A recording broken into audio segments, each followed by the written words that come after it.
भूमंडलीकृत विश्व का बनना। एक आधुनिक युग से पहले जब हम वैश्वीकरण की बात करते हैं तो आमतौर पर हम एक ऐसी आर्थिक व्यवस्था की बात करते हैं जो मोटे तौर पर पिछले लगभग 50 सालों में ही हमारे सामने आई है। लेकिन जैसा कि आप इस अध्याय में देखेंगे, भूमंडलीकृत विश्व के बनने की प्रक्रिया व्यापार का काम की तलाश में एक जगह से दूसरी जगह जाते लोगों का, पूंजी व बहुत सारी चीजों की वैश्विक आवाजाही का एक लंबा इतिहास रहा है।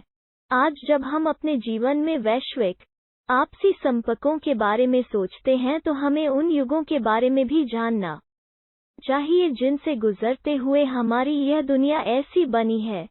इतिहास के हर दौर में मानव समाज एक दूसरे के ज्यादा नजदीक आते गए हैं। प्राचीन काल से ही यात्री, व्यापारी, पुजारी और तीर्थयात्री ज्ञान, अवसरों और आध्यात्मिक शांति के लिए या उत्पीन यातनापूर्ण जीवन से बचने के लिए दूर दूर की यात्राओं पर जाते रहे हैं।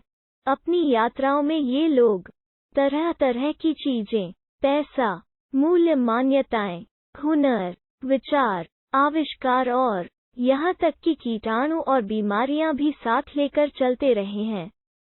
3000 ईसा पूर्व में समुद्री तटों पर होने वाले व्यापार के माध्यम से सिंधु घाटी की सभ्यता उस इलाके से भी जुड़ी हुई थी जिसे आज हम पश्चिमी एशिया के नाम से जानते हैं। 1000 साल से भी ज्यादा समय से मालदीव के समुद्र में पाई जाने वाली कौड़ियां, जिन्हें पैसे या मुद्रा के रूप में इस्तेमाल किया जाता था, चीन और पूर्वी अफ्रीका तक पहुंचती रही हैं। बीमारी फैलाने वाले कीटाणुओं का दूर दूर तक पहुंचने का इतिहास भी 7वीं सदी तक ढूंढा जा सकता है। 13वीं सदी के बाद तो इनके प्रसार को निश्चय ही साफ देखा जा सकता है।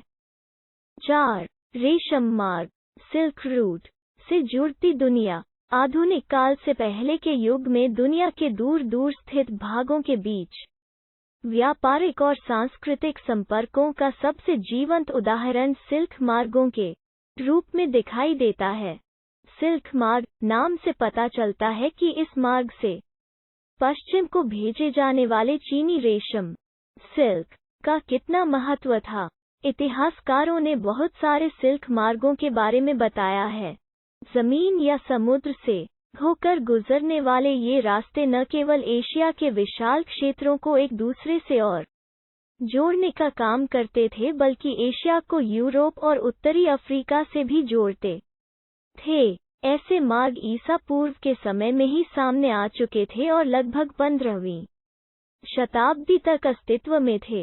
इसी रास्ते से चीनी पॉटरी जाती थी और इसी रास्ते से भारत व दक्षिण पूर्व एशिया के कपड़े व मसाले दुनिया के दूसरे भागों में पहुंचते थे। वापसी में सोने चांदी जैसी कीमती धातुएं यूरोप से एशिया पहुंचती थीं। व्यापार और सांस्कृतिक आदान प्रदान दोनों प्रक्रियाएं साथ साथ चलती थीं। शुरुआती काल के ईसाई मिशनरी निश्चय ही इसी मार्ग से एशिया में आते होंगे। कुछ सदी बाद मुस्लिम धर्मोपदेशक भी इसी रास्ते से दुनिया में फैले। इससे भी बहुत पहले पूर्वी भारत में उपजा बौद्ध धर्म सिल्क मार्ग की विविध शाखाओं से ही कई दिशाओं में फैल चुका था।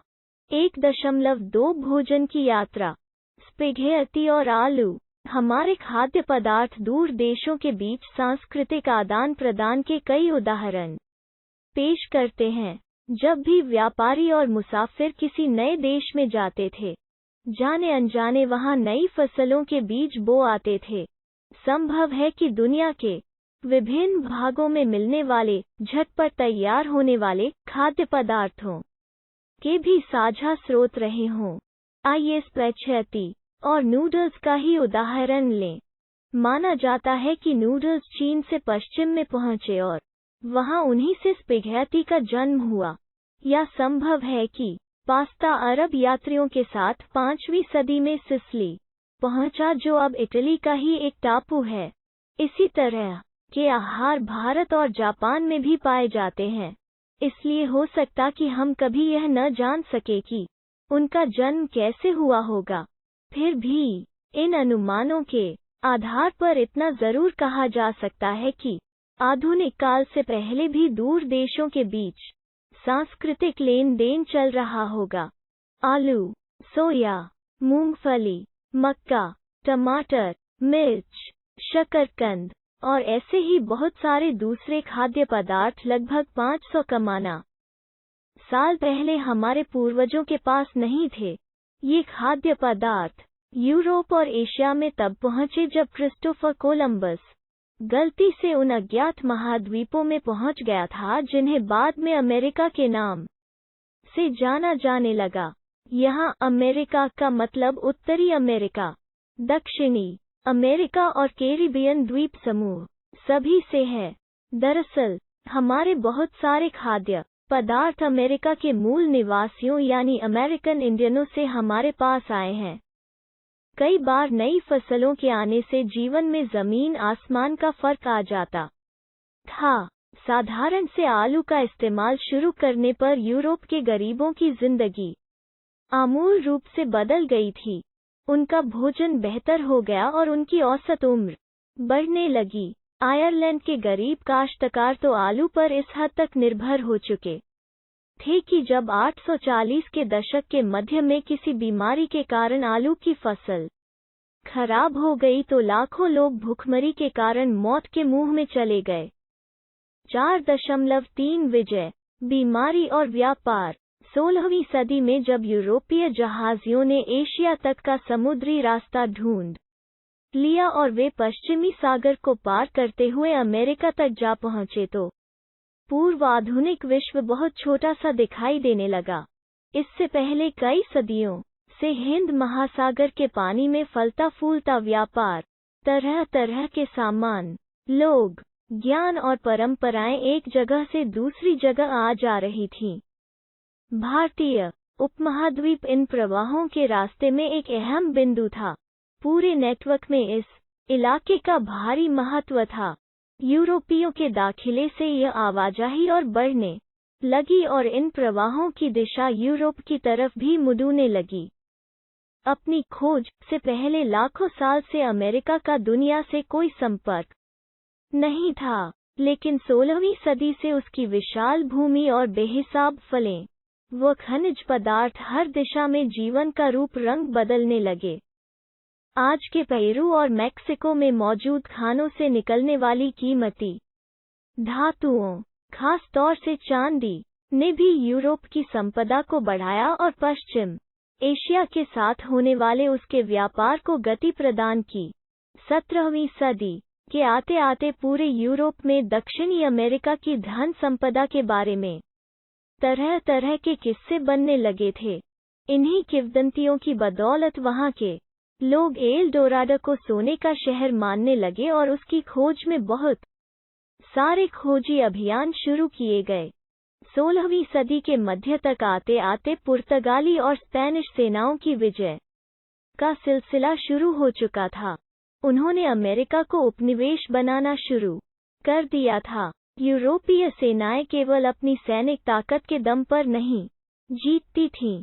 स्पेनिश विजेताओं के सबसे शक्तिशाली हथियारों में परंपरागत किस्म का सैनिक हथियार तो कोई था ही नहीं। यह हथियार तो चेचक जैसे कीटाणु थे जो स्पेनिश सैनिकों और अफसरों के साथ वहां जा पहुंचे थे। लाखों साल से दुनिया से अलग थलग रहने के कारण अमेरिका के लोगों के शरीर में यूरोप से आने वाली इन बीमारियों से बचने की रोग प्रतिरोधी क्षमता नहीं थी। फलस्वरूप इस नए स्थान पर चेचक बहुत मारक साबित हुई।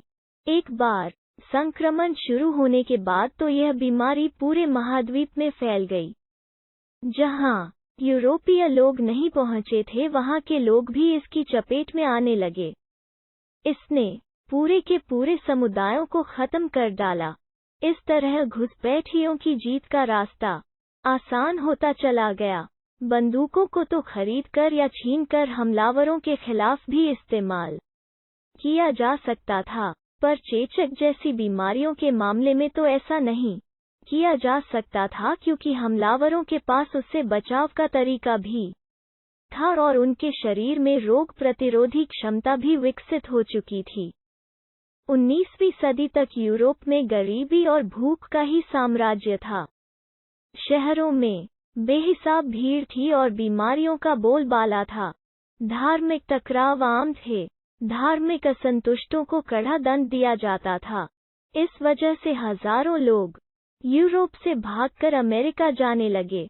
18वीं सदी तक अमेरिका में अफ्रीका से पकड़कर लाए गए गुलामों को काम में झोंककर यूरोपीय बाजारों के लिए कपास और चीनी का उत्पादन किया जाने लगा था।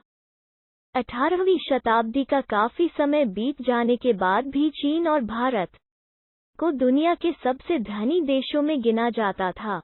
एशियाई व्यापार में भी उन्हीं का दबदबा था, लेकिन विशेषज्ञों का मानना है कि 15वीं सदी से चीन ने दूसरे देशों के साथ अपने संबंध कम करना शुरू कर दिए और वो दुनिया से अलग थलग पड़ने लगा। चीन की घटती भूमिका और अमेरिका के बढ़ते महत्व के चलते विश्व व्यापार का केंद्र पश्चिम की ओर खिसकने लगा। अब यूरोप ही विश्व व्यापार का सबसे बड़ा केंद्र बन गया। 19वीं शताब्दी 1815-1914। 19वीं सदी में दुनिया तेजी से बदलने लगी। आर्थिक, राजनीतिक, सामाजिक, सांस्कृतिक और तकनीकी कारकों ने पूरे के पूरे समाजों की काया पलट कर दी और विदेश संबंधों को नए ढर्रे में ढाल दिया। अर्थशास्त्रियों ने अंतर्राष्ट्रीय आर्थिक विनिमय में 3 तरह की गतियों या प्रवाहों का उल्लेख किया है। इनमें पहला प्रवाह व्यापार का होता है, जो 19वीं सदी में मुख्य रूप से वस्तुओं जैसे कपड़ा या गेहूं आदि के व्यापार तक ही सीमित था। दूसरा श्रम का प्रवाह होता है।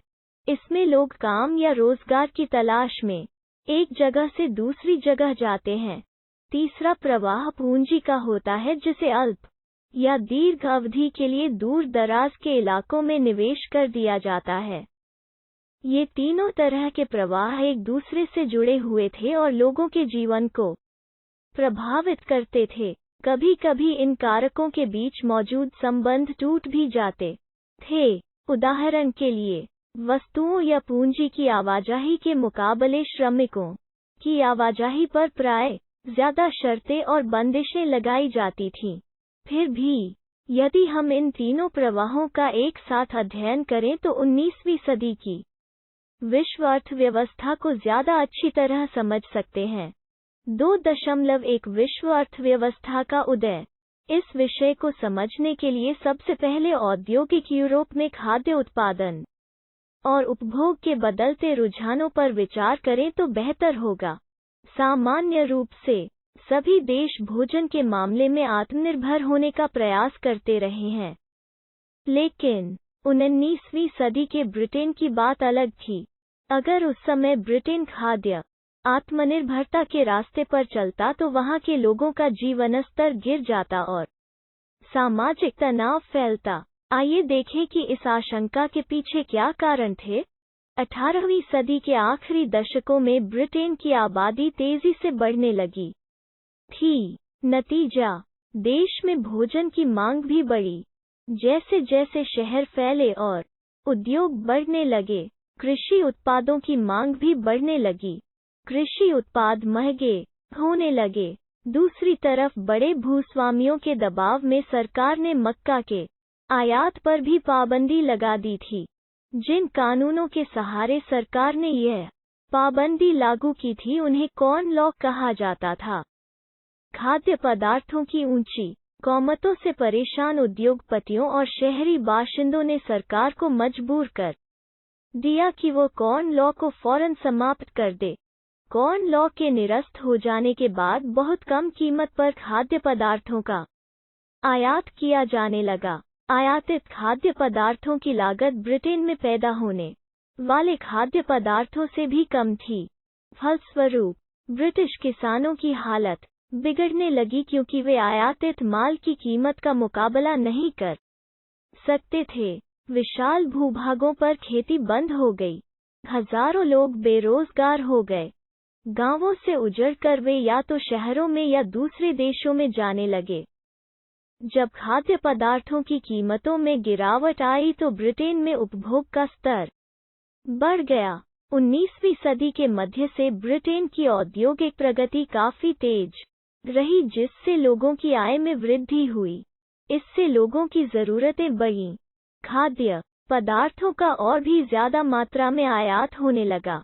पूर्वी यूरोप, रूस, अमेरिका और ऑस्ट्रेलिया, दुनिया के हर हिस्से में ब्रिटेन का पेट भरने के लिए जमीनों को साफ करके खेती की जाने लगी।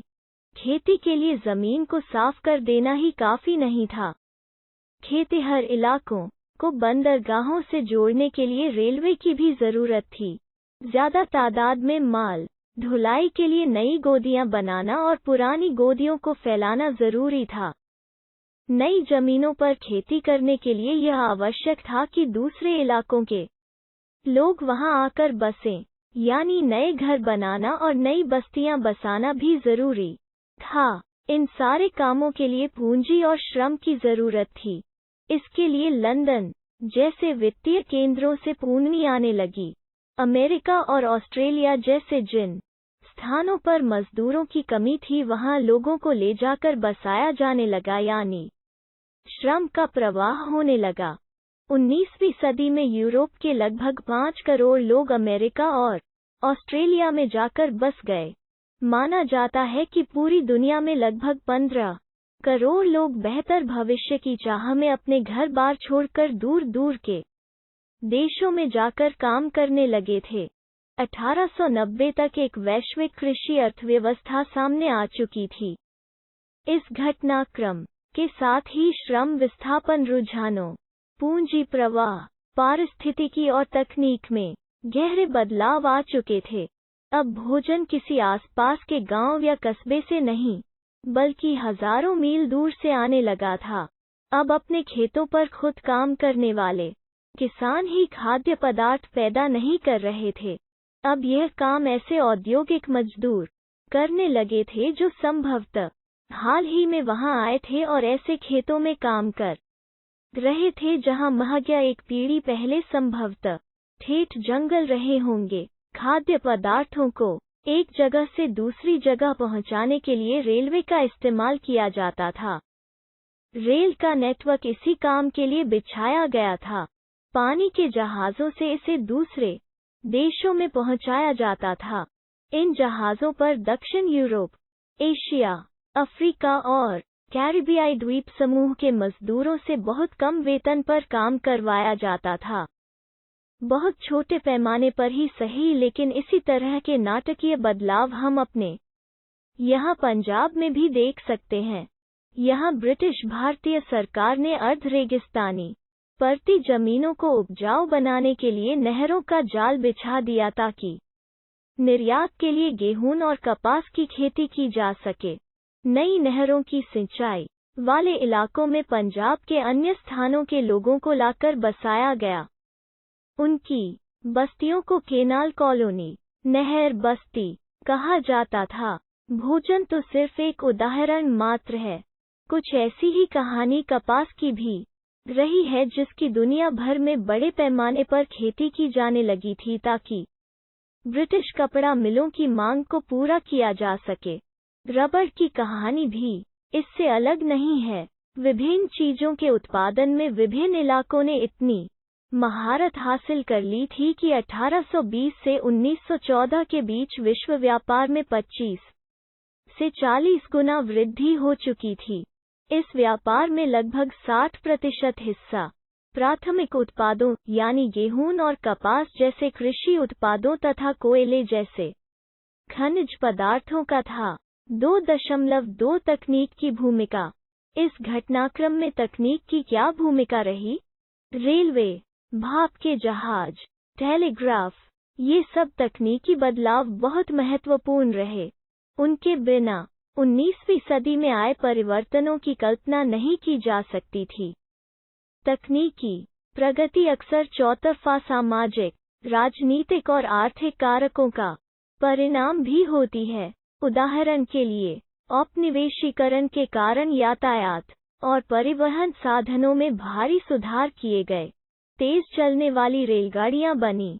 बोगियों का भार कम किया गया, जलपोतों का आकार बढ़ा जिससे किसी भी उत्पाद को खेतों से दूर दूर के बाजारों में कम लागत पर और ज्यादा आसानी से पहुंचाया जा सके।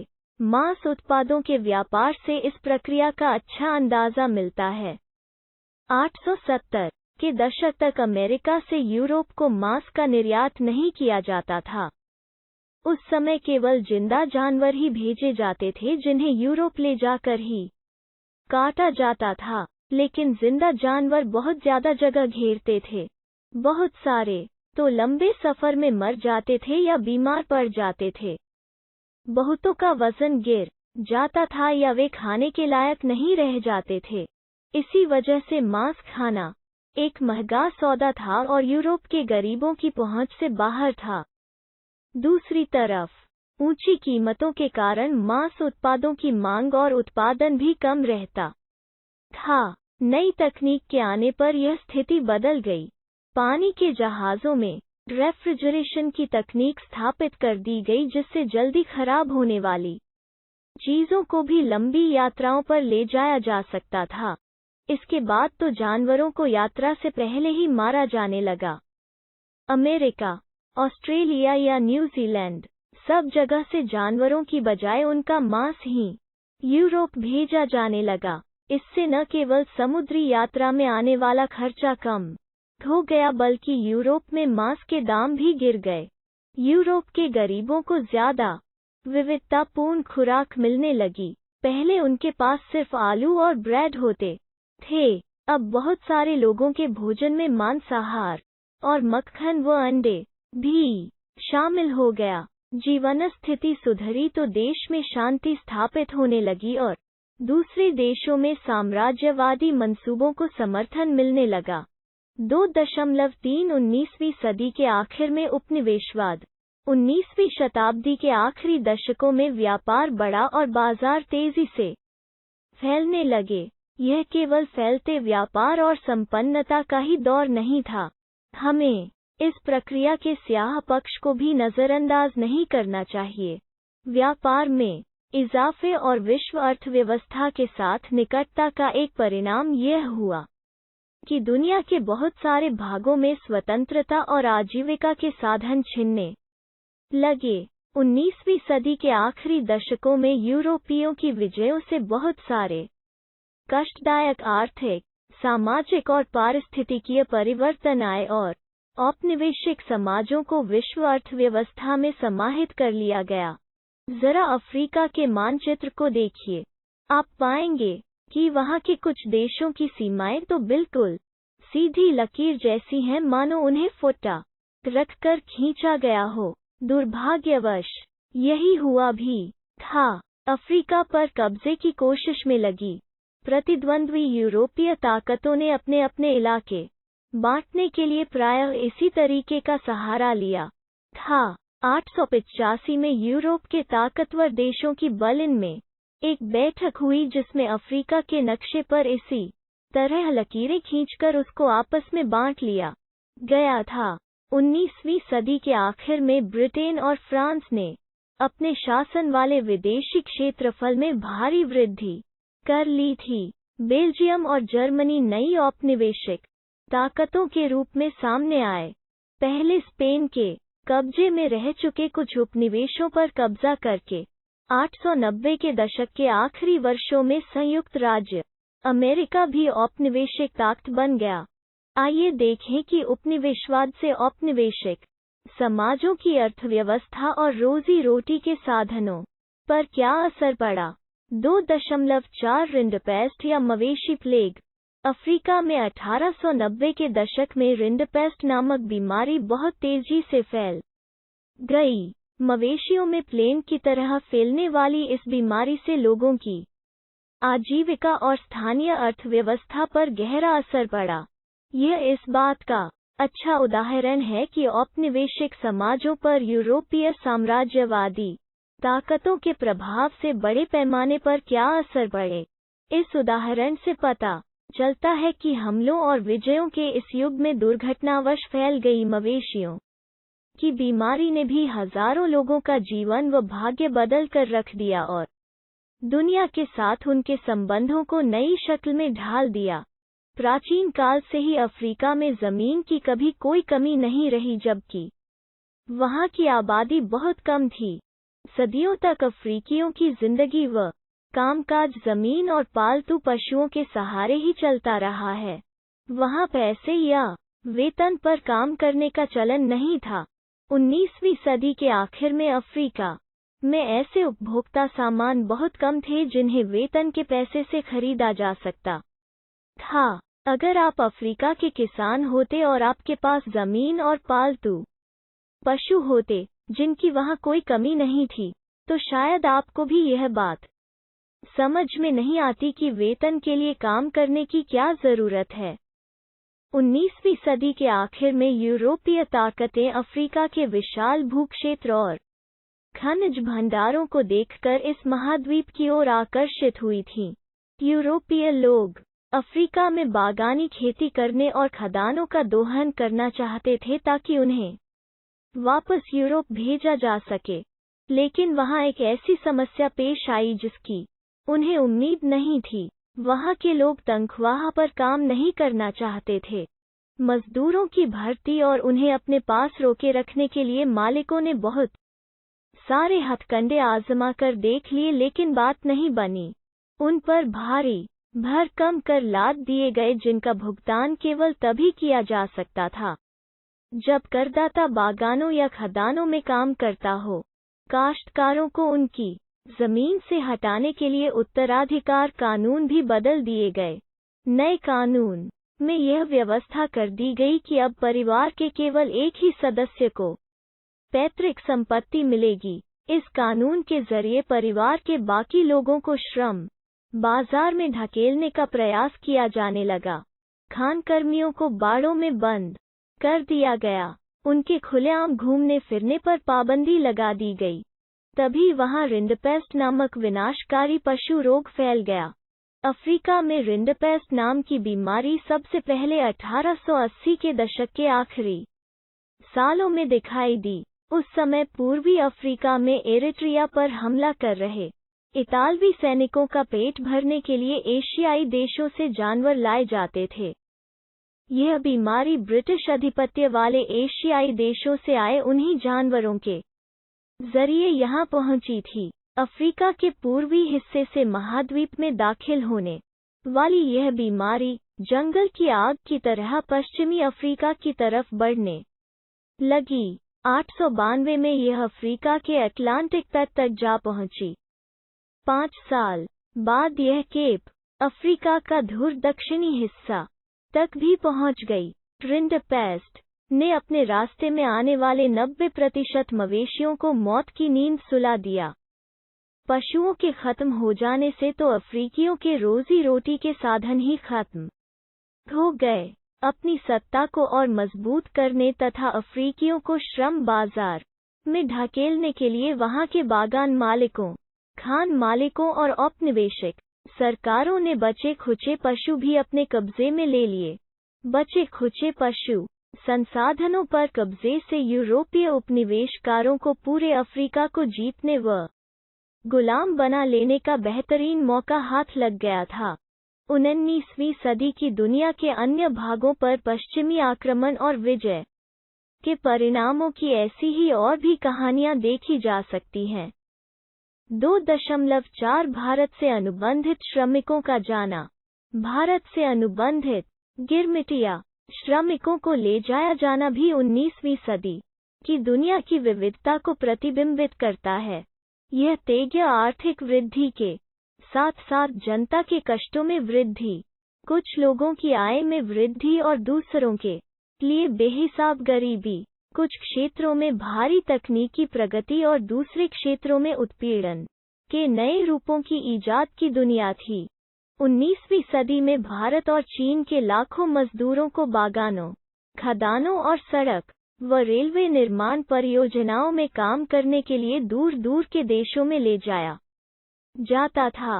भारतीय अनुबंधित श्रमिकों को खास तरह के अनुबंध या एग्रीमेंट के तहत ले जाया जाता था। इन अनुबंधों में यह शर्त होती थी कि यदि मजदूर अपने मालिक के बागानों में 5 साल काम कर लेंगे तो वे स्वदेश लौट सकते हैं। भारत के ज्यादातर अनुबंधित श्रमिक मौजूदा पूर्वी उत्तर प्रदेश, बिहार, मध्य भारत और तमिलनाडु के सूखे इलाकों से जाते थे। 19वीं सदी के मध्य में इन इलाकों में भारी बदलाव आने लगे थे। कुटीर उद्योग खत्म हो रहे थे। जमीन का भाड़ा बढ़ गया था। खानों और बागानों के लिए जमीनों को साफ किया जा रहा था। इन परिवर्तनों से गरीबों के जीवन पर गहरा असर पड़ा। वे बंटाई पर जमीन तो ले लेते थे लेकिन उसका भाड़ा नहीं चुका पाते थे। उन पर कर्जा चढ़ने लगा। काम की तलाश में उन्हें अपने घर बार छोड़ने पड़े। भारतीय अनुबंधित श्रमिकों को मुख्य रूप से कैरिबियाई द्वीप समूह, मुख्यतः त्रिनिदाद, गुयाना और सूरीनाम, मॉरिशस व फिजी ले जाया जाता था।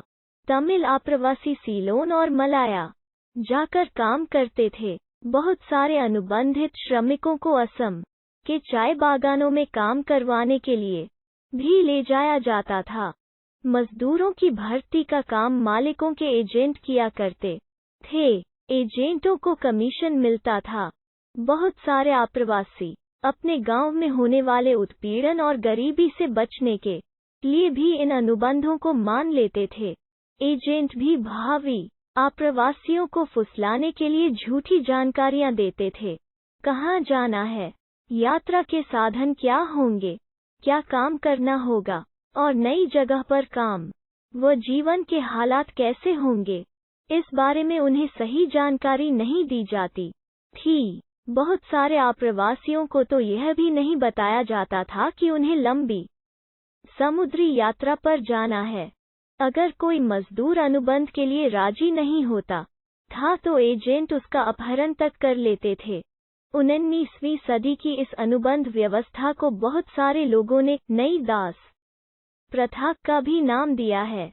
बागानों में या कार्यस्थल पर पहुंचने के बाद मजदूरों को पता चलता था कि वे जैसी उम्मीद कर रहे थे यहाँ वैसे हालात नहीं हैं। नई जगह की जीवन एवं कार्य स्थितियाँ कठोर थीं और मजदूरों के पास कानूनी अधिकार कहने भर को भी नहीं थे।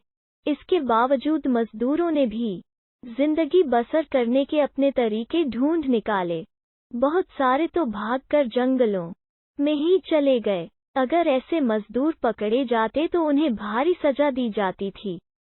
बहुतों ने अपनी पुरानी और नई संस्कृतियों का सम्मिश्रण करते हुए व्यक्तिगत और सामूहिक आत्माभिव्यक्ति के नए रूप खोज लिए। त्रिनिदाद में मुहर्रम के सालाना जुलूस को एक विशाल उत्सवी मेले का रूप दे दिया गया।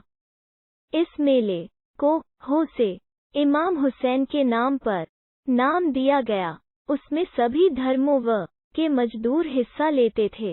इसी प्रकार रास्ताफारियानवाद नामक विद्रोही धर्म, जिसे जमैका के रैगे गायक बॉब मार्ले ने ख्याति के शिखर पर पहुंचा दिया, में भी भारतीय आप्रवासियों और कैरिबियाई द्वीप समूह के बीच इन संबंधों की झलक देखी जा सकती है। त्रिनिदाद और गुयाना में मशहूर चटनी म्यूजिक भी भारतीय आप्रवासियों के वहां पहुंचने के बाद सामने आई रचनात्मक अभिव्यक्तियों का ही उदाहरण है। सांस्कृतिक समागम के ये स्वरूप एक नई वैश्विक दुनिया के उदय की प्रक्रिया का अंग थे। ये ऐसी प्रक्रिया थी जिसमें अलग अलग स्थानों की चीजें आपस में घुल मिल जाती थीं। उनकी मूल पहचान और विशिष्टताएं गुम हो जाती थीं और बिल्कुल नया रूप सामने आता था। ज्यादातर अनुबंधित श्रमिक अनुबंध समाप्त हो जाने के बाद भी वापस नहीं लौटे। जो वापस लौटे उनमें से भी अधिकांश केवल कुछ समय यहाँ बिताकर फिर अपने नए ठिकानों पर वापस चले गए। इसी कारण इन देशों में भारतीय मूल के लोगों की संख्या बहुत ज्यादा पाई जाती है। क्या आपने नोबेल पुरस्कार विजेता साहित्यकार V.S. नायपॉल का नाम सुना है? आप में से कुछ लोगों ने वेस्ट इंडीज के क्रिकेट खिलाड़ी शिवनारायण चंद्र पॉल और रामनरेश सरवन का नाम भी सुना ही होगा। क्या आपको कभी ऐसा लगता है कि उनके नाम हम भारतीयों जैसे क्यों हैं? इसकी वजह यही है कि वे भारत से गए अनुबंधित मजदूरों के ही वंशज हैं। 20वीं सदी के शुरुआती सालों से ही हमारे देश के राष्ट्रवादी नेता इस प्रथा का विरोध करने लगे थे। उनकी राय में यह बहुत अपमानजनक और क्रूर व्यवस्था थी। इसी दबाव के कारण 92 में इसे खत्म कर दिया गया, लेकिन इसके बाद भी कई दशक तक भारतीय अनुबंधित मजदूरों के वंशज कैरिबियाई द्वीप समूह में बेचैन अल्पसंख्यकों का जीवन जीते रहे। वहाँ के लोग उन्हें कुली मानते थे और उनके साथ कुलियों जैसा बर्ताव करते थे। नायपॉल के कुछ प्रारंभिक उपन्यासों में विच्छोह और परायेपन के इस एहसास को खूब देखा जा सकता है। 2.5 विदेश में भारतीय उद्यमी विश्व बाजार के लिए खाद्य पदार्थ व फसलें उगाने के वास्ते पूंजी की आवश्यकता थी। बड़े बागानों के लिए तो बाजार और बैंकों से पैसा लिया जा सकता था, लेकिन छोटे मोटे किसानों का क्या होता? यहीं से देशी साहूकार और महाजन दृश्य में आते हैं। क्या आपने शिकारीपुरी, श्रॉफ और नट्टूकोट्टी चेट्टियारों के बारे में सुना है? ये उन बहुत सारे बैंकरों और व्यापारियों में से थे जो मध्य एवं दक्षिण पूर्व एशिया में निर्यातोन्मुखी खेती के लिए कर्जे देते थे। इसके लिए वे या तो अपनी जेब से पैसा लगाते थे या यूरोपीय बैंकों से कर्जे लेते थे। उनके पास दूर दूर तक पैसे पहुंचाने की एक व्यवस्थित पद्धति होती थी, यहाँ तक कि उन्होंने व्यावसायिक संगठनों और क्रियाकलापों के देशी स्वरूप भी विकसित कर लिए थे। अफ्रीका में यूरोपीय उपनिवेशकारों के पीछे पीछे भारतीय व्यापारी और महाजन भी जा पहुंचे। हैदराबादी सिंधी व्यापारी तो यूरोपीय उपनिवेशों से भी आगे तक जा निकले। 860 के दशक से उन्होंने दुनिया भर के बंदरगाहों पर अपने बड़े बड़े एम्पोरियम खोल दिए। इन दुकानों में सैलानियों को आकर्षक स्थानीय और विदेशी चीजें मिलती थीं। यह एक फलता फूलता कारोबार था, क्योंकि सुरक्षित और आरामदेह जलपोतों के आ जाने से सैलानियों की संख्या भी दिनों दिन बढ़ने लगी थी। 2.6 भारतीय व्यापार, उपनिवेशवाद और वैश्विक व्यवस्था। भारत में पैदा होने वाली महीन कपास का यूरोपीय देशों को निर्यात किया जाता था। औद्योगिकरण के बाद ब्रिटेन में भी कपास का उत्पादन बढ़ने लगा था। इसी कारण वहां के उद्योगपतियों ने सरकार पर दबाव डाला कि वो कपास के आयात पर रोक लगाए और स्थानीय उद्योगों की रक्षा करे। फलस्वरूप ब्रिटेन में आयातित कपड़ों पर सीमा शुल्क थोप दिए गए। वहां महीन भारतीय कपास का आयात कम होने लगा। 19वीं शताब्दी की शुरुआत से ही ब्रिटिश कपड़ा उत्पादक दूसरे देशों में भी अपने कपड़े के लिए नए नए बाजार ढूंढने लगे थे। सीमा शुल्क की व्यवस्था के कारण ब्रिटिश बाजारों से बेदखल हो जाने के बाद भारतीय कपड़ों को दूसरे अंतर्राष्ट्रीय बाजारों में भी भारी प्रतिस्पर्धा का सामना करना पड़ा। यदि भारतीय निर्यात के आंकड़ों का अध्ययन करें तो पता चलता है कि सूती कपड़े के निर्यात में लगातार गिरावट का ही रुझान दिखाई देता है। 1800 के आसपास निर्यात में सूती कपड़े का प्रतिशत 30 था, जो 1815 में घटकर 15% रह गया। 1870 तक तो यह अनुपात केवल 3% रह गया था। तो फिर भारत ने किन चीजों का निर्यात किया? आंकड़ों के माध्यम से फिर एक नाटकीय कहानी सामने आती है। निर्मित वस्तुओं का निर्यात घटता जा रहा था और उतनी ही तेजी से कच्चे मालों का निर्यात बढ़ता जा रहा था। 1812 से 1871 के बीच कच्चे कपास का निर्यात 5% से बढ़कर 33% तक पहुंच गया था। कपड़ों की रंगाई के लिए इस्तेमाल होने वाले नील का भी कई दशक तक बड़े पैमाने पर निर्यात होता रहा। जैसा कि आपने पिछली कक्षा में पढ़ा ही था, 1820 के दशक से चीन को बड़ी मात्रा में अफीम का निर्यात भी किया जाने लगा। कुछ समय तक तो भारतीय निर्यात में अफीम का हिस्सा ही सबसे ज्यादा रहा। ब्रिटेन की सरकार भारत में अफीम की खेती करवाती थी और उसे चीन को निर्यात कर देती थी। अफीम के निर्यात से जो पैसा मिलता था उसके बदले चीन से ही चाय और दूसरे पदार्थों का आयात किया जाता था। 19वीं शताब्दी में भारतीय बाजारों में ब्रिटिश औद्योगिक उत्पादों की बाढ़ ही आ गई थी। भारत से ब्रिटेन और शेष विश्व को भेजे जाने वाले खाद्यान्न व कच्चे मालों के निर्यात में इजाफा हुआ। ब्रिटेन से जो माल भारत भेजा जाता था उसकी कीमत भारत से ब्रिटेन भेजे जाने वाले माल की कीमत से बहुत ज्यादा होती थी। भारत के साथ ब्रिटेन हमेशा व्यापार अधिशेष की अवस्था में रहता था। इसका मतलब है कि आपसी व्यापार में हमेशा ब्रिटेन को ही फायदा रहता था। ब्रिटेन इस मुनाफे के सहारे दूसरे देशों के साथ होने वाले व्यापारिक घाटे की भरपाई कर लेता था। बहुपक्षीय बंदोबस्त ऐसे ही काम करता है। इसमें एक देश के मुकाबले दूसरे देश को होने वाले घाटे की भरपाई किसी तीसरे देश के साथ व्यापार में मुनाफा कमा कर की जाती है। ब्रिटेन के घाटे की भरपाई में मदद देते हुए भारत ने 19वीं सदी की विश्व अर्थव्यवस्था का रूप तय करने में एक अहम भूमिका अदा की थी। ब्रिटेन के व्यापार से जो अधिशेष हासिल होता था उससे तथाकथित होम चार्जेस, देसी खर्चे का निबटारा होता था। इसके तहत ब्रितानी अफसरों और व्यापारियों द्वारा अपने घर में भेजी गई निजी रकम, भारतीय बाहरी कर्जे पर ब्याज और भारत में काम कर चुके ब्रितानी अफसरों की पेंशन शामिल थी। महायुद्धों के बीच अर्थव्यवस्था। पहला महायुद्ध मुख्य रूप से यूरोप में ही लड़ा गया, लेकिन उसके असर सारी दुनिया में महसूस किए गए। इस अध्याय में हम जिन चीजों पर विचार कर रहे हैं उनकी दृष्टि से एक महत्वपूर्ण प्रभाव यह रहा है कि इस युद्ध ने विश्व अर्थव्यवस्था को एक ऐसे संकट में ढकेल दिया जिससे उबरने में दुनिया को 3 दशक से भी ज्यादा समय लग गया। इस दौरान पूरी दुनिया में चौतरफा आर्थिक एवं राजनीतिक अस्थिरता बनी रही और अंत में मानवता एक और विनाशकारी महायुद्ध के नीचे कराहने लगी। 3. युद्धकालीन रूपांतरण।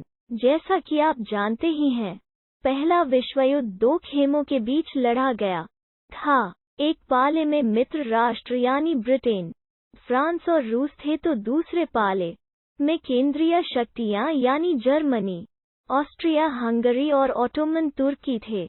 अगस्त 94 में जब युद्ध शुरू हुआ उस समय बहुत सारी सरकारों को यही लगता था कि यह युद्ध ज्यादा से ज्यादा क्रिसमस तक खत्म हो जाएगा, पर यह युद्ध तो 4 साल से भी ज्यादा समय तक चलता रहा।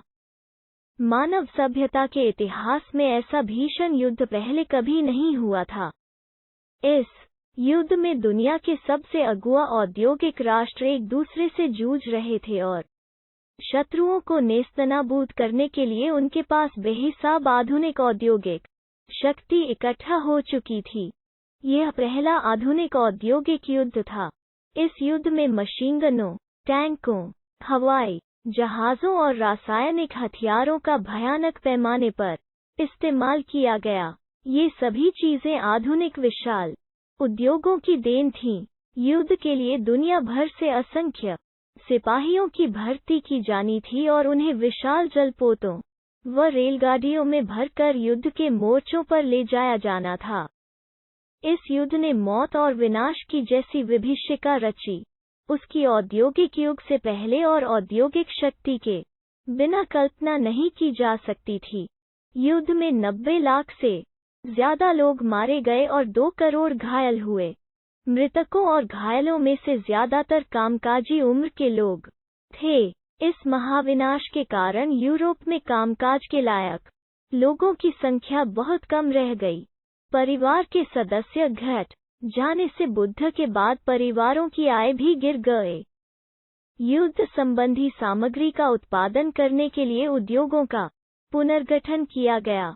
युद्ध की जरूरतों के मद्देनजर पूरे समाजों को बदल दिया गया। मर्द मोर्चे पर जाने लगे तो उन कामों को संभालने के लिए घर की औरतों को बाहर आना पड़ा जिन्हें अब तक केवल मर्दों का ही काम माना जाता था। युद्ध के कारण दुनिया की कुछ सबसे शक्तिशाली आर्थिक ताकतों के बीच आर्थिक संबंध टूट गए। अब वे देश एक दूसरे से बदला लेने पर उतारू थे। इस युद्ध के लिए ब्रिटेन को अमेरिकी बैंकों और अमेरिकी जनता से भारी कर्जा लेना पड़ा। फलस्वरूप इस युद्ध ने अमेरिका को कर्जदार की बजाय कर्जदाता देश बना दिया।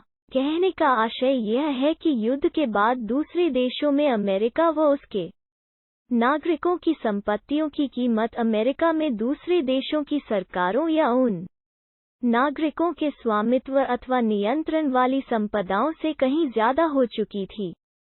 3.2 युद्धोत्तर सुधार। युद्ध के बाद आर्थिक स्थिति को पटरी पर लाने का रास्ता काफी मुश्किल साबित हुआ। युद्ध से पहले ब्रिटेन दुनिया की सबसे बड़ी अर्थव्यवस्था था। युद्ध के बाद सबसे लंबा संकट उसे ही झेलना पड़ा। जिस समय ब्रिटेन युद्ध से जूझ रहा था उसी समय भारत और जापान में उद्योग विकसित होने लगे थे। युद्ध के बाद भारतीय बाजार में पहले वाली वर्चस्वशाली स्थिति प्राप्त करना ब्रिटेन के लिए बहुत मुश्किल हो गया था। अब उसे जापान से भी मुकाबला करना था। अलग युद्ध के खर्चे की भरपाई करने के लिए ब्रिटेन ने अमेरिका से जमकर कर्जे लिए थे। इसका परिणाम यह हुआ कि युद्ध खत्म होने तक ब्रिटेन भारी विदेशी कर्जों में दब चुका था। युद्ध के कारण आर्थिक उछाल का माहौल पैदा हो गया था क्योंकि मांग, उत्पादन और रोजगारों में भारी इजाफा हुआ था। पर जब युद्ध के कारण पैदा हुआ उछाल शांत होने लगा तो उत्पादन गिरने लगा और बेरोजगारी बढ़ने लगी। दूसरी ओर सरकार ने भारी भरकम युद्ध संबंधी व्यय में भी कटौती शुरू कर दी ताकि शांतिकालीन करों के सहारे ही उनकी भरपाई की जा सके। इन सारे प्रयासों से रोजगार भारी तादाद में खत्म हुए।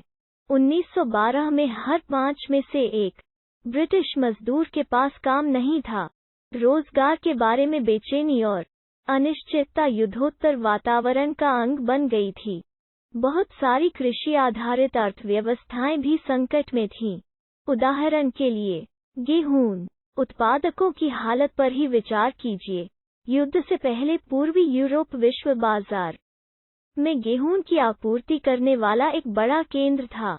युद्ध के दौरान यह आपूर्ति अस्त व्यस्त हुई तो कनाडा, अमेरिका और ऑस्ट्रेलिया में गेहूं की पैदावार अचानक बढ़ने लगी। लेकिन जैसे ही युद्ध समाप्त हुआ पूर्वी यूरोप में गेहूं की पैदावार सुधरने लगी और विश्व बाजारों में गेहूं की अति के हालात पैदा हो गए।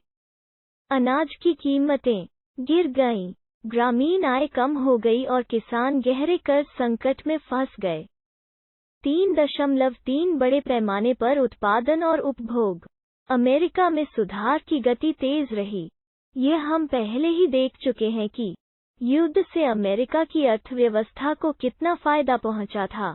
युद्ध के बाद कुछ समय के लिए तो अमेरिकी अर्थव्यवस्था को भी झटका लगा, लेकिन 20 के दशक के शुरुआती सालों से ही अमेरिकी अर्थव्यवस्था तेजी से तरक्की के रास्ते पर बढ़ने लगी। 1920 के दशक की अमेरिकी अर्थव्यवस्था की एक बड़ी खासियत थी बृहत उत्पादन का चलन। बृहत उत्पादन की ओर बढ़ने का सिलसिला तो 19वीं सदी के आखिर में ही शुरू हो चुका था, लेकिन 1920 के दशक में तो यह अमेरिकी औद्योगिक उत्पादन की विशेषता ही बन गया था। कार निर्माता हेनरी फोर्ड बृहत उत्पादन के विख्यात प्रणेता थे। उन्होंने शिकागो के एक बूचड़खाने की असेंबली लाइन की तर्ज पर डिट्रॉइट के अपने कार कारखाने में भी आधुनिक असेंबली लाइन स्थापित की थी। शिकागो के बूचड़खाने में मरे हुए जानवरों को एक कन्वेयर बेल्ट पर रख दिया जाता था और उसके दूसरे सिरे पर खड़े मांस विक्रेता अपने हिस्से का मांस उठाकर निकलते जाते थे। यह देखकर फोर्ड को लगा कि गाड़ियों के उत्पादन के लिए भी असेंबली लाइन का तरीका समय और पैसे दोनों के लिहाज से किफायती साबित हो सकता है। असेंबली लाइन पर मजदूरों को एक ही काम, जैसे कार के किसी खास पुर्जे को ही लगाते रहना, मशीनी ढंग से बार बार करते रहना होता था। काम की रफ्तार इस बात से तय होती थी कि कन्वेयर बेल्ट किस रफ्तार से चलती है। यह काम की गति बढ़ाकर प्रत्येक मजदूर की उत्पादकता बढ़ाने वाला तरीका था। कन्वेयर बेल्ट के साथ खड़े होने के बाद कोई मजदूर अपने काम में ढील करने या कुछ पल के लिए भी अवकाश लेने का जोखिम नहीं उठा सकता था। और तो और इस व्यवस्था में मजदूर अपने साथियों के साथ बातचीत भी नहीं कर सकते थे।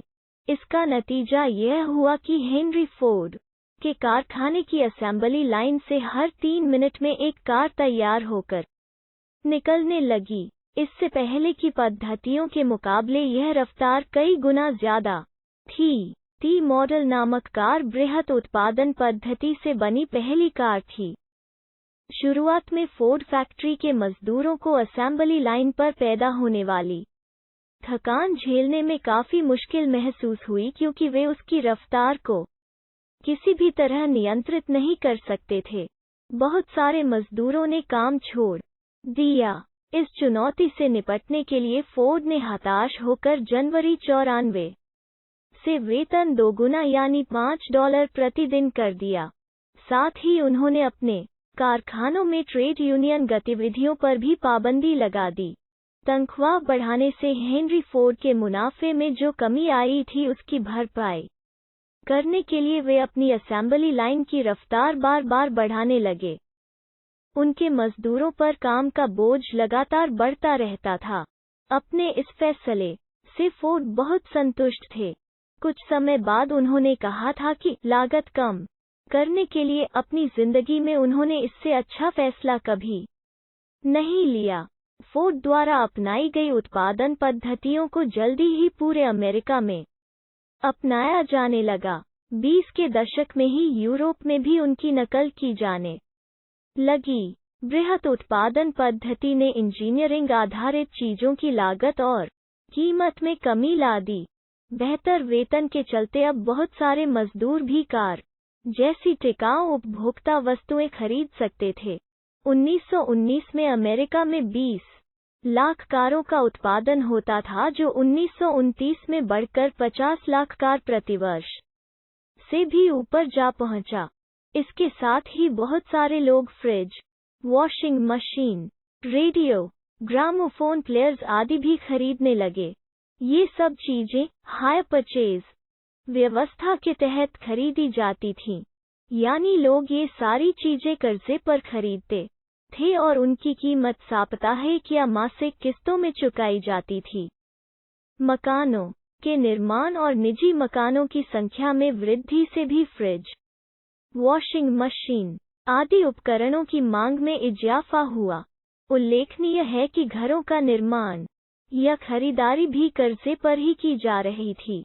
1920 के दशक में आवास एवं निर्माण क्षेत्र में आए उछाल से अमेरिकी संपन्नता का आधार पैदा हो चुका था। मकानों के निर्माण और घरेलू जरूरत की चीजों में निवेश से रोजगार और मांग बढ़ती थी, तो दूसरी ओर उपभोग भी बढ़ता था। बढ़ते उपभोग के लिए और ज्यादा निवेश की जरूरत थी, जिससे और नए रोजगार व आमदनी में वृद्धि होने लगती थी। 1923 में अमेरिका शेष विश्व को पूंजी का निर्यात दोबारा करने लगा और वह दुनिया में सबसे बड़ा कर्जदाता देश बन गया। अमेरिका द्वारा आयात और पूंजी निर्यात ने यूरोपीय अर्थव्यवस्थाओं को भी संकट से उबरने में मदद दी। अगले 6 साल में विश्व व्यापार व आय वृद्धि दर में काफी सुधार आया, लेकिन यह स्थिति लंबे समय तक कायम नहीं रह पाई। 1929 तक आते आते दुनिया एक ऐसे आर्थिक संकट में फंस गई जिसका दुनिया ने पहले कभी अनुभव नहीं किया था।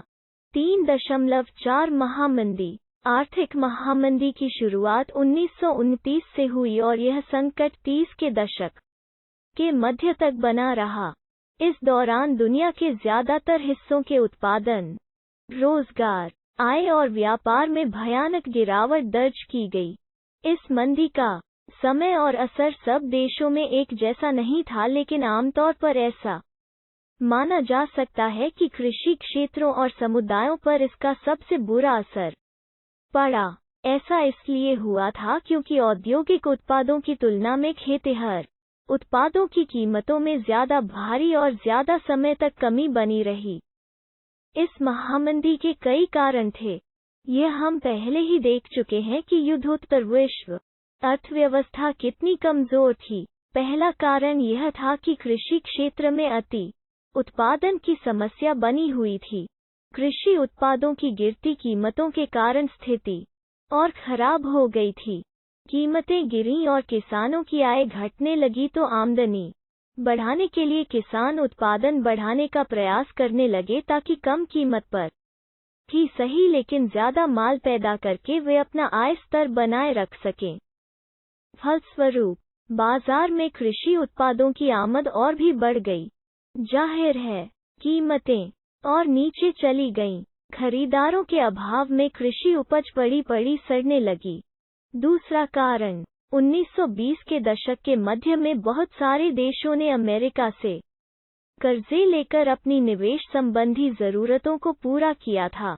जब हालात अच्छे थे तो अमेरिका से कर्जा जुटाना बहुत आसान था, लेकिन संकट का संकेत मिलते ही अमेरिकी उद्यमियों के होश उड़ गए। 1928 के पहले 6 माह तक विदेशों में अमेरिका का कर्जा $1 अरब था। साल भर के भीतर यह कर्जा घटकर केवल चौथाई रह गया था। जो देश अमेरिकी कर्जे पर सबसे ज्यादा निर्भर थे उनके सामने गहरा संकट आ खड़ा हुआ। भले ही सब देशों में एक जैसा प्रभाव न पड़ा हो, लेकिन अमेरिकी पूंजी के लौट जाने से पूरी दुनिया पर असर जरूर पड़ा। यूरोप में कई बड़े बैंक धराशायी हो गए। कई देशों की मुद्रा की कीमत बुरी तरह गिर गई। इस झटके से ब्रिटिश पाउंड भी नहीं बच पाया। लैटिन अमेरिका और अन्य स्थानों पर कृषि एवं कच्चे मालों की कीमतें तेजी से लुढ़कने लगीं। अमेरिकी सरकार इस महामंदी से अपनी अर्थव्यवस्था को बचाने के लिए आयातित पदार्थों पर 2 गुना सीमा शुल्क वसूल करने लगी। इस फैसले ने तो विश्व व्यापार की कमर ही तोड़ दी।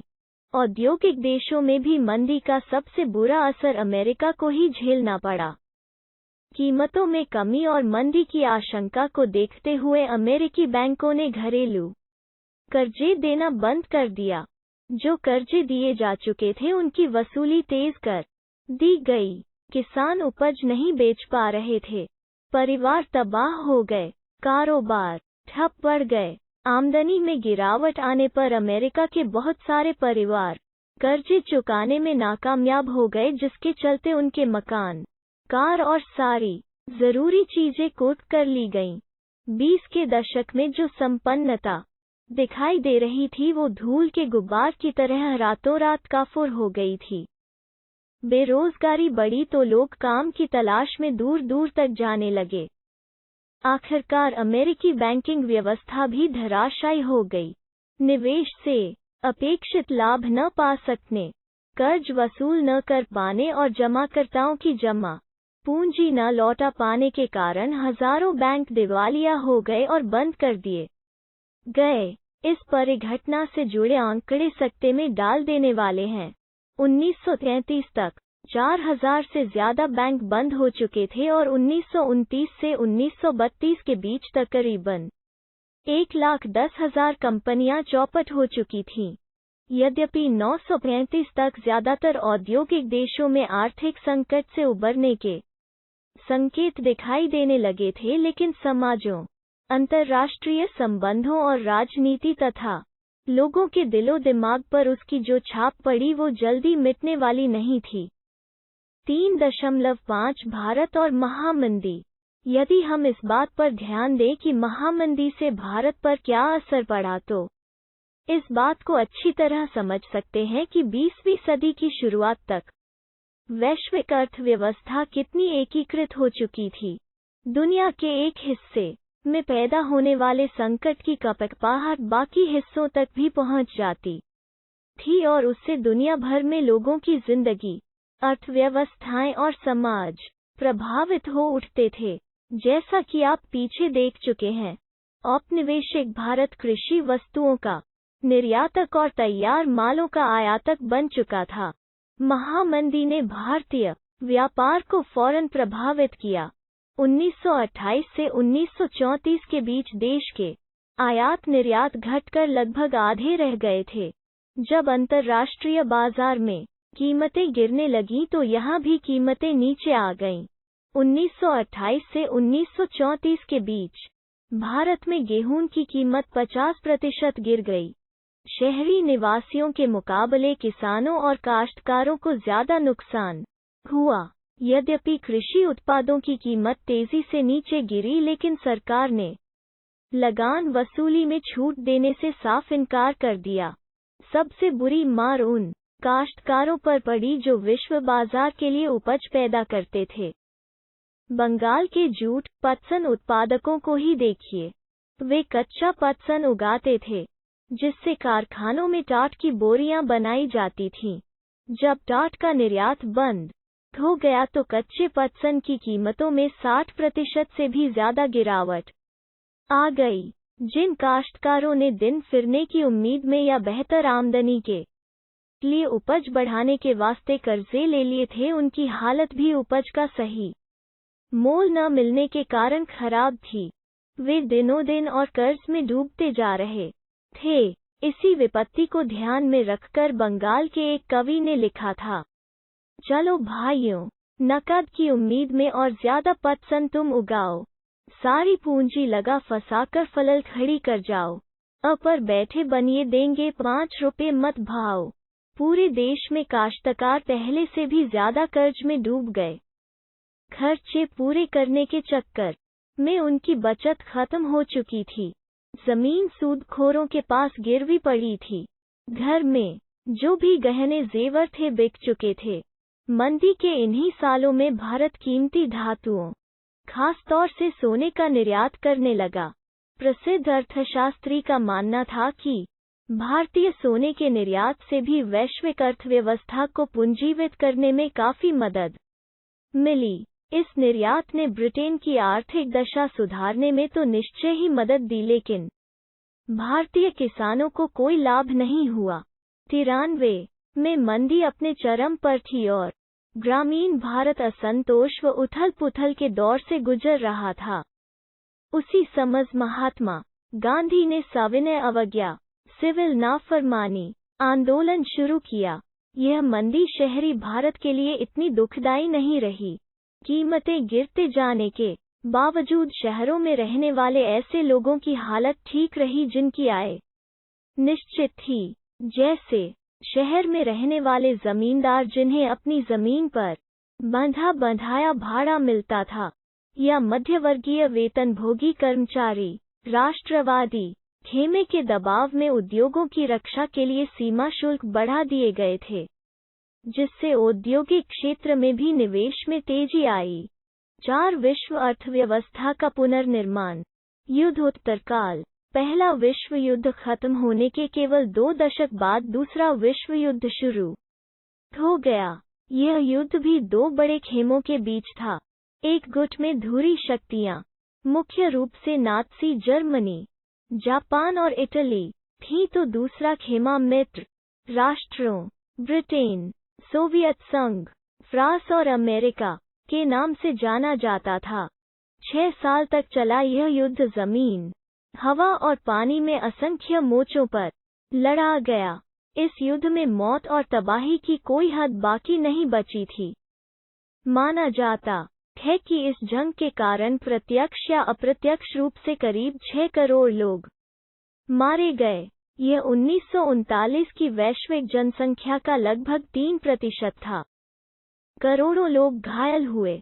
अब तक के युद्धों में मोर्चे पर मरने वालों की संख्या ज्यादा होती थी। इस युद्ध में ऐसे लोग ज्यादा मरे जो किसी मोर्चे पर लड़ नहीं रहे थे। यूरोप और एशिया के विशाल भूभाग तबाह हुए। कई शहर हवाई बमबारी या लगातार गोलाबारी के कारण मिट्टी में मिल गए। इस युद्ध ने बेहिसाब आर्थिक और सामाजिक तबाही को जन्म दिया। ऐसे हालात में पुनर्निर्माण का काम कठिन और लंबा साबित होने वाला था। युद्धोत्तर काल में पुनर्निर्माण का काम 2 बड़े प्रभावों के साए में आगे बढ़ा। पश्चिमी विश्व में अमेरिका आर्थिक, राजनीतिक और सैनिक दृष्टि से एक वर्चस्वशाली ताकत बन चुका था। दूसरी ओर सोवियत संघ भी एक वर्चस्वशाली शक्ति के रूप में सामने आया। नात्सी जर्मनी को हराने के लिए सोवियत संघ की जनता ने भारी कुर्बानियां दी थीं। जिस समय पूंजीवादी दुनिया महामंदी से जूझ रही थी, उसी दौरान सोवियत संघ के लोगों ने अपने देश को एक पिछड़े खेतिहर देश की जगह एक विश्व शक्ति की हैसियत में ला खड़ा किया था। 4.1 युद्धोत्तर बंदोबस्त और ब्रेटन वुड्स संस्थान। 2 महायुद्धों के बीच मिले आर्थिक अनुभवों से अर्थशास्त्रियों और राजनीतिज्ञों ने 2 अहम सबक निकाले। पहला, बृहत उत्पादन पर आधारित किसी औद्योगिक समाज को व्यापक उपभोग के बिना कायम नहीं रखा जा सकता, लेकिन व्यापक उपभोग को बनाए रखने के लिए यह आवश्यक था कि आमदनी काफी ज्यादा और स्थिर हो। यदि रोजगार अस्थिर होंगे तो आय स्थिर नहीं हो सकती थी। स्थिर आय के लिए पूर्ण रोजगार भी जरूरी था, लेकिन बाजार पूर्ण रोजगार की गारंटी नहीं दे सकता। कीमत, उपज और रोजगार में आने वाले उतार चढ़ावों को नियंत्रित करने के लिए सरकार का दखल जरूरी था। आर्थिक स्थिरता केवल सरकारी हस्तक्षेप के जरिए ही सुनिश्चित की जा सकती थी। दूसरा सबक बाहरी दुनिया के साथ आर्थिक संबंधों के बारे में था। पूर्ण रोजगार का लक्ष्य केवल तभी हासिल किया जा सकता है जब सरकार के पास वस्तुओं, पूंजी और श्रम की आवाजाही को नियंत्रित करने की ताकत उपलब्ध हो। संक्षेप में, युद्धोत्तर अंतर्राष्ट्रीय आर्थिक व्यवस्था का मुख्य उद्देश्य यह था कि औद्योगिक विश्व में आर्थिक स्थिरता एवं पूर्ण रोजगार बनाए रखा जाए। इस फ्रेमवर्क पर जुलाई 1944 में अमेरिका स्थित न्यू हैम्पशायर के ब्रेटन वुड्स नामक स्थान पर संयुक्त राष्ट्र मौद्रिक एवं वित्तीय सम्मेलन में सहमति बनी थी। सदस्य देशों के विदेश व्यापार में लाभ और घाटे से निपटने के लिए ब्रेटन वुड्स सम्मेलन में ही अंतर्राष्ट्रीय मुद्रा कोष IMF की स्थापना की गई। युद्धोत्तर पुनर्निर्माण के लिए पैसे का इंतजाम करने के वास्ते अंतर्राष्ट्रीय पुनर्निर्माण एवं विकास बैंक, जिसे आम बोलचाल में विश्व बैंक कहा जाता है, का गठन किया गया। इसी वजह से विश्व बैंक और IMF को ब्रेटन वुड्स संस्थान या Bretton Woods twin, Bretton Woods की जुड़वां संतान भी कहा जाता है। इसी आधार पर युद्धोत्तर अंतर्राष्ट्रीय आर्थिक व्यवस्था को अक्सर ब्रेटन वुड्स व्यवस्था भी कहा जाता है। विश्व बैंक और IMF ने 1947 में औपचारिक रूप से काम करना शुरू किया। इन संस्थानों की निर्णय प्रक्रिया पर पश्चिमी औद्योगिक देशों का नियंत्रण रहता है। अमेरिका विश्व बैंक और IMF के किसी भी फैसले को वीटो कर सकता है। अंतर्राष्ट्रीय मौद्रिक व्यवस्था राष्ट्रीय मुद्राओं और मौद्रिक व्यवस्थाओं को एक दूसरे से जोड़ने वाली व्यवस्था है। ब्रेटन वुड्स व्यवस्था निश्चित विनिमय दरों पर आधारित होती थी। इस व्यवस्था में राष्ट्रीय मुद्राएं, जैसे भारतीय मुद्रा रुपया डॉलर, के साथ एक निश्चित विनिमय दर से बंधा हुआ था। $1 के बदले में कितने रुपए देने होंगे, यह स्थिर रहता था। डॉलर का मूल्य भी सोने से बंधा हुआ था। $1 की कीमत 35 औंस सोने के बराबर निर्धारित की गई थी। 4.2 प्रारंभिक युद्धोत्तर वर्ष। ब्रेटन वुड्स व्यवस्था ने पश्चिमी औद्योगिक राष्ट्रों और जापान के लिए व्यापार तथा आय में वृद्धि के एक अप्रतिम युग का सूत्रपात किया। 1950 से 1970 के बीच विश्व व्यापार की विकास दर सालाना 8% से भी ज्यादा रही। इस दौरान वैश्विक आय में लगभग 5% की दर से वृद्धि हो रही थी। विकास दर भी कमोबेश स्थिर ही थी, उसमें ज्यादा उतार चढ़ाव नहीं आए। इस दौरान ज्यादातर समय अधिकांश औद्योगिक देशों में बेरोजगारी औसतन 5% से भी कम ही रही। इन दशकों में तकनीक और उद्यम का विश्वव्यापी प्रसार हुआ। विकासशील देश विकसित औद्योगिक देशों के बराबर पहुंचने की जी तोड़ कोशिश कर रहे थे। इसीलिए उन्होंने आधुनिक तकनीक से चलने वाले संयंत्रों और उपकरणों के आयात पर बेहिसाब पूंजी का निवेश किया। 4.3 अनौपनिवेशीकरण और स्वतंत्रता। दूसरा विश्व युद्ध खत्म होने के बाद भी दुनिया का एक बहुत बड़ा भाग यूरोपीय औपनिवेशिक शासन के अधीन था। अगले 2 दशकों में एशिया और अफ्रीका के ज्यादातर उपनिवेश स्वतंत्र, स्वाधीन राष्ट्र बन चुके थे। लेकिन ये सभी देश गरीबी व संसाधनों की कमी से जूझ रहे थे। उनकी अर्थव्यवस्थाएं और समाज लंबे समय तक चले औपनिवेशिक शासन के कारण अस्त व्यस्त हो चुके थे। IMF और विश्व बैंक का गठन तो औद्योगिक देशों की जरूरतों को पूरा करने के लिए ही किया गया था। ये संस्थान भूतपूर्व उपनिवेशों में गरीबी की समस्या और विकास की कमी से निपटने में दक्ष नहीं थे। लेकिन जिस प्रकार यूरोप और जापान ने अपनी अर्थव्यवस्थाओं का पुनर्गठन किया था, उसके कारण ये देश IMF और विश्व बैंक पर बहुत निर्भर भी नहीं थे। इसी कारण 50 के दशक के आखिरी सालों में आकर ब्रेटन वुड्स संस्थान विकासशील देशों पर भी पहले से ज्यादा ध्यान देने लगे। दुनिया के अल्पविकसित भाग उपनिवेशों के रूप में पश्चिमी साम्राज्यों के अधीन रहे थे। विडंबना यह थी कि नवस्वाधीन राष्ट्रों के रूप में भी अपनी जनता को गरीबी और पिछड़ेपन की गर्त से बाहर निकालने के लिए उन्हें ऐसे अंतर्राष्ट्रीय संस्थानों की मदद लेनी पड़ी जिन पर भूतपूर्व औपनिवेशिक शक्तियों का ही वर्चस्व था। अनौपनिवेशीकरण के बहुत साल बीत जाने के बाद भी बहुत सारे नवस्वाधीन राष्ट्रों की अर्थव्यवस्थाओं पर भूतपूर्व औपनिवेशिक शक्तियों का ही नियंत्रण बना हुआ था।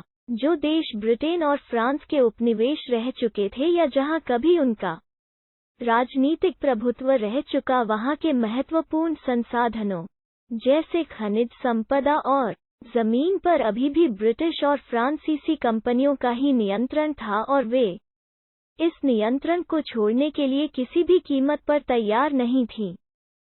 कई बार अमेरिका जैसे अन्य शक्तिशाली देशों की बहुराष्ट्रीय कंपनियां भी विकासशील देशों के प्राकृतिक संसाधनों का बहुत कम कीमत पर दोहन करने लगती थीं। दूसरी ओर ज्यादातर विकासशील देशों को 50 और 60 के दशक में पश्चिमी अर्थव्यवस्थाओं की तेज प्रगति से कोई लाभ नहीं हुआ। इस समस्या को देखते हुए उन्होंने एक नई अंतर्राष्ट्रीय आर्थिक प्रणाली के लिए आवाज़ उठाई और समूह 77 G77 के रूप में संगठित हो गए। NIEO से उनका आशय एक ऐसी व्यवस्था से था जिसमें उन्हें अपने संसाधनों पर सही मायनों में नियंत्रण मिल सके, जिसमें उन्हें विकास के लिए अधिक सहायता मिले, कच्चे माल के सही दाम मिलें और अपने तैयार मालों को विकसित देशों के बाजारों में बेचने के लिए बेहतर पहुंच मिले। 4.4 ब्रेटन वुड्स का समापन और वैश्वीकरण की शुरुआत। सालों की स्थिर और तेज वृद्धि के बावजूद युद्धोत्तर दुनिया में सब कुछ सही नहीं चल रहा था। 60 के दशक से ही विदेशों में अपनी गतिविधियों की भारी लागत ने अमेरिका की वित्तीय और प्रतिस्पर्धी क्षमता को कमजोर कर दिया था। अमेरिकी डॉलर अब दुनिया की प्रधान मुद्रा के रूप में पहले जितना सम्मानित और निर्विवाद नहीं रह गया था। सोने की तुलना में डॉलर की कीमत गिरने लगी थी। अंततः स्थिर विनिमय दर की व्यवस्था विफल हो गई और प्रवाहमयी या अस्थिर विनिमय दर की व्यवस्था शुरू की गई। 70 के दशक के मध्य से अंतर्राष्ट्रीय वित्तीय संस्थानों में भी भारी बदलाव आ चुके थे। अब तक विकासशील देश कर्जे और विकास संबंधी सहायता के लिए अंतर्राष्ट्रीय संस्थानों की शरण ले सकते थे, लेकिन अब उन्हें पश्चिम के व्यावसायिक बैंकों और निजी ऋणदाता संस्थानों से कर्ज न लेने के लिए बाध्य किया जाने लगा। विकासशील विश्व में समय समय पर कर्ज संकट पैदा होने लगा, जिसके कारण आय में गिरावट आती थी और गरीबी बढ़ने लगती थी। अफ्रीका और लैटिन अमेरिका में यह समस्या सबसे ज्यादा दिखाई दी। औद्योगिक विश्व भी बेरोजगारी की समस्या में फंसने लगा था। 70 के दशक के मध्य से बेरोजगारी बढ़ने लगी। 90 के दशक के प्रारंभिक वर्षों तक वहां काफी बेरोजगारी रही। 70 के दशक के आखिर सालों से बहुराष्ट्रीय कंपनियां भी एशिया के ऐसे देशों में उत्पादन केंद्रित करने लगीं जहां वेतन कम थे। चीन 949 की क्रांति के बाद विश्व अर्थव्यवस्था से अलग थलग ही था, परंतु चीन में नई आर्थिक नीतियों और सोवियत खेमे के बिखराव तथा पूर्वी यूरोप में सोवियत शैली की व्यवस्था समाप्त हो जाने के पश्चात बहुत सारे देश दोबारा विश्व अर्थव्यवस्था का अंग बन गए। चीन जैसे देशों में वेतन तुलनात्मक रूप से कम थे, फलस्वरूप विश्व बाजारों पर अपना प्रभुत्व कायम करने के लिए प्रतिस्पर्धा कर रही विदेशी बहुराष्ट्रीय कंपनियों ने वहां जमकर निवेश करना शुरू कर दिया। क्या आपने इस बात पर ध्यान दिया है कि हमारे ज्यादातर टेलीविजन, मोबाइल फोन और खिलौने चीन में बने होते हैं या वहां के जैसे ही लगते हैं? यह चीनी अर्थव्यवस्था की अल्प लागत अर्थव्यवस्था और खास तौर से वहां के कम वेतनों का नतीजा है। उद्योगों को कम वेतन वाले देशों में ले जाने से वैश्विक व्यापार और पूंजी प्रवाहों पर भी असर पड़ा। पिछले 2 दशक में भारत, चीन और ब्राजील आदि देशों की अर्थव्यवस्थाओं में आए भारी बदलावों के कारण दुनिया का आर्थिक भूगोल पूरी तरह बदल चुका है।